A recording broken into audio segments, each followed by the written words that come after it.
राष्ट्रवादी काँग्रेस शरदचंद्र पवार पक्षाची दुसरी यादी नुकतीच जाहीर झालेली आहे। अजूनही काही विधानसभा मतदारसंघ जे आहेत ते जाहीर होणं बाकी आहे। त्यामुळे जे इच्छुक उमेदवार आहेत त्यांच्या हृदयाची धडधड अजूनही वाढतानाच आपल्याला पाहायला मिळते। याच विषयाच्या अनुषंगाने माढा विधानसभा मतदारसंघातून इच्छुक असणारे अभिजित पाटील सध्या आपल्या सोबत आहेत। आपण त्यांच्याशी बातचीत करणार आहोत। खरं तर माढा विधानसभा मतदारसंघाचा विचार केला तर शरद पवारांना काही महिन्यांपूर्वी जी भव्य दिव्य सभा तुमच्या इथे झाली होती त्यावेळेस तुमची उमेदवारी जाहीर केली होती।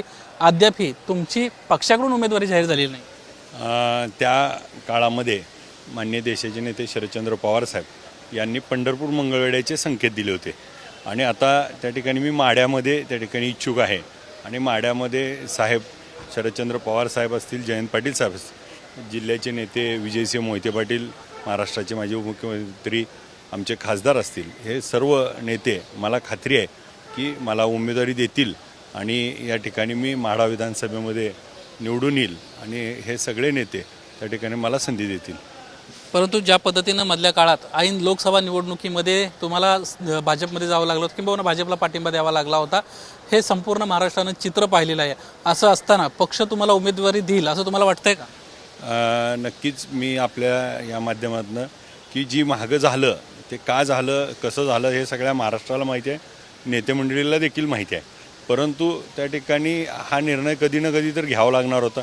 मी त्यावेळेस देखील भाजपमध्ये प्रवेश केलेला नव्हता आणि पवारसाहेबांना त्या ठिकाणी दैवत मानतो आम्ही आणि पवारसाहेबांना दैवत विजयसिंह मोहिते पाटील असतील, जयंत पाटील साहेब असतील यांना दैवत मानतो आणि त्यांना त्याचबरोबर राहणार आणि तीच भूमिका आम्ही घेतलेली आहे। राजकीय वर्तुळात अशी चर्चा आहे की याची काय गॅरंटी की अभिजित पाटील निवडून आल्यानंतर राष्ट्रवादी काँग्रेस पक्षासोबतच राहतील?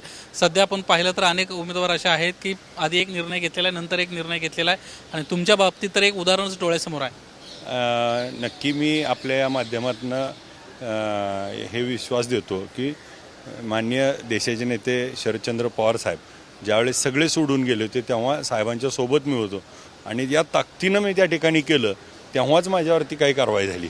त्यामुळं मी काहीतरी चांगलं पक्षाच्या पार्टीसाठी केलं होतं म्हणून मला त्या ठिकाणी शिकार झाले। त्यामुळं मालाचा सहानुभूतीपूर्वक विचार पक्ष करेल, पार्टी करेल आणि ती चूक मी परत करणार नाही ही देखील त्यांना विश्वास दिला आहे आणि या माध्यमातून मला संधी मिळेल अशी मला खात्री वाटते। तुमच्यावर पुन्हा कारवाई होणार नाही याची काय गॅरंटी? नाही, आज जी कारवाई होणार होती ती कारवाई झाली आहे आणि त्याला उत्तर देखील दिलेलं आहे। माझ्यावर वैयक्तिक काही कारवाई नव्हती, कारखान्याच्या अडचणी होती आणि कारखान्याच्या विषयाला त्या ठिकाणी त्याची पण देखील आम्ही त्या ठिकाणी न्यायालयात योग्य पद्धतीने दाद मागली आणि त्याची कारवाई होणार नाही। शेतकऱ्याचा कारखाना तो चालला पाहिजे, शेतकऱ्याला 2 रुपये जास्त मिळाले। या गेल्या 2 वर्षामध्ये आपण 2825 ते 3000 आता 35 रुपये भाव देतोय। त्यामुळे तो लोकांच्या अर्थवाहिनी आहे आणि तिला मजबूत करण्यासाठी सगळेजण मिळून मदत करतील। एकंदरीतच आपण पाहतोय अभिजित पाटील यांना एबीपी माझाशी बोलताना आपली भूमिका स्पष्ट केली आहे। आधी कारखान्यावर कारवाई झाली होती, लोकांसाठी मला निर्णय घ्यावा लागला होता, आता मात्र वैयक्तिक कारवाई झाली तरी मागं हटणार नाही आहे अशा पद्धतीची एक सडेतोड भूमिका त्यांना मांडली आहे। त्यामुळं आता विधानसभेच्या निवडणुकीच्या निमित्तानं माढा विधानसभा मतदारसंघात कुणाची वर्णी लागते, अभिजित पाटलांना उमेदवारी मिळते का हे पाहणं महत्त्वाचं राहील। कॅमेरामन मनोज जयस्वालसह निलेश पुदावले, एबीपी माझा, मुंबई। एबीपी माझा, उघडा डोळे बघा नीट।